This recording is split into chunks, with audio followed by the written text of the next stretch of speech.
सुगा का नाम रखा था हिम सुक, है ना।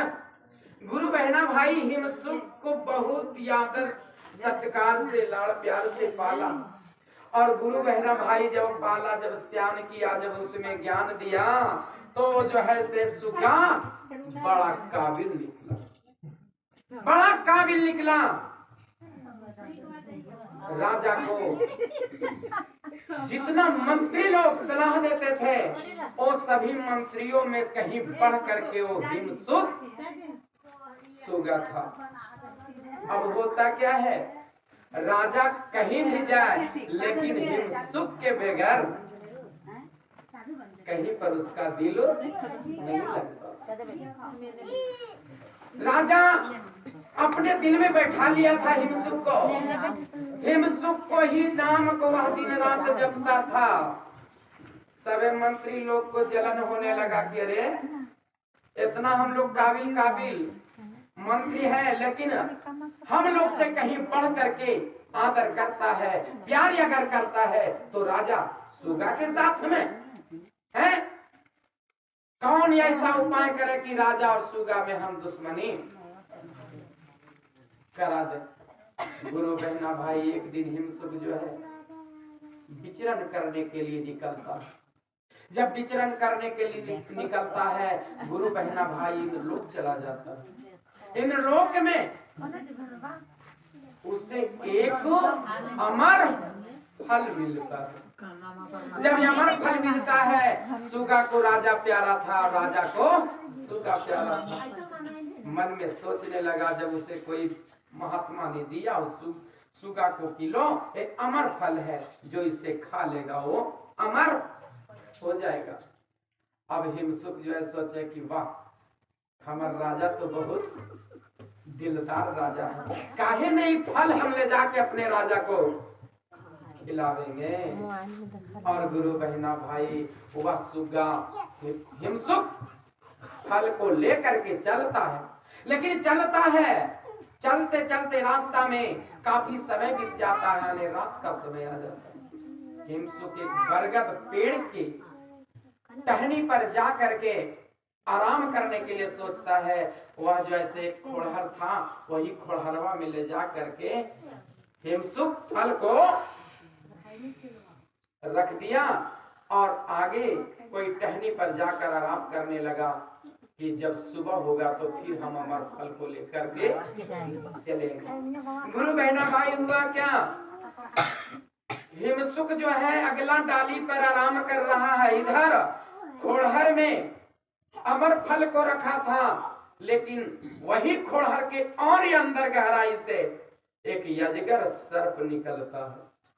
और वो सर्प जो है गुरु बहना भाई जब निकला तो नजर पड़ता है वही फल पर, और फल पर जब नजर पड़ा गुरु बहना भाई फल को चखा, लेकिन फल उसका जिह्वा के स्वाद पर स्वाद नहीं आया। नहीं आने के कारण वो फल को नहीं खाया, लेकिन क्या किया था,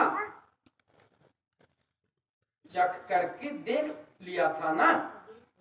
सर्प के दांत में विष होता है, सारा विष हुआ मनोफल में चला आया।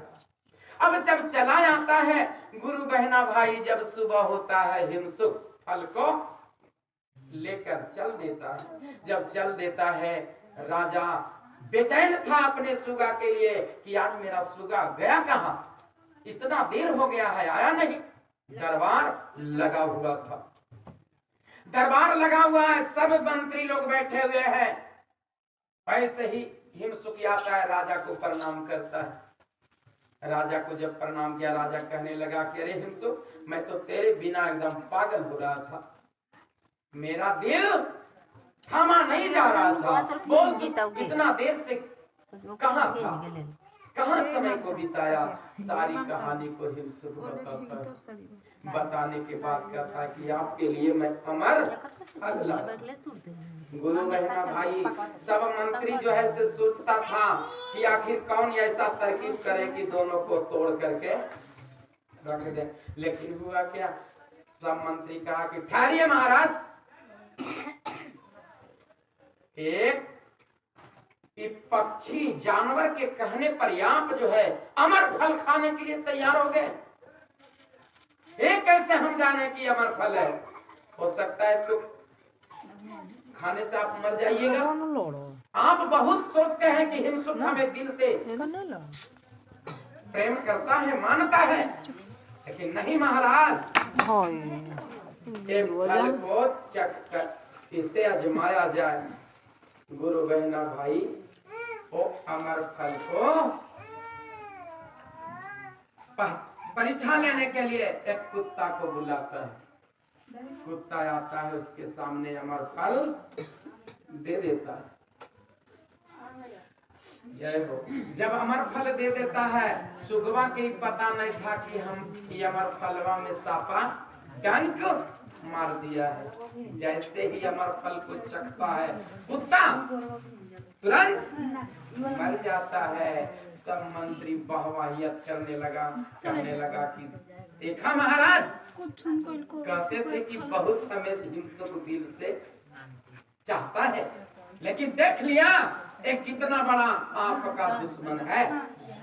एक आपके लिए अमर फल नहीं, ये मृत्यु फल लाया है।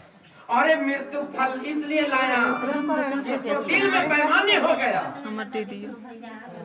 हिमसुक तो ऐसा था, गौर कीजिएगा, हिमसुक को ऐसा दिल में था, ऐसा सोच के लाया था? नहीं लाया था। हिमसुक तो बेचारा बेचारा है। हिमसुक तो सोचा कि मैं अपने राजा को खिलाकर अमर कर दूंगा, लेकिन रास्ता में बीच में कोई दुश्मनी किया। गुरु बहना भाई, अमर फल वो नहीं रहा, मृत्यु फल हो गया। कुत्ता खाया, मर गया। अब जो है से राजा मंत्रियों को बात में आ जाता है, और राजा बिना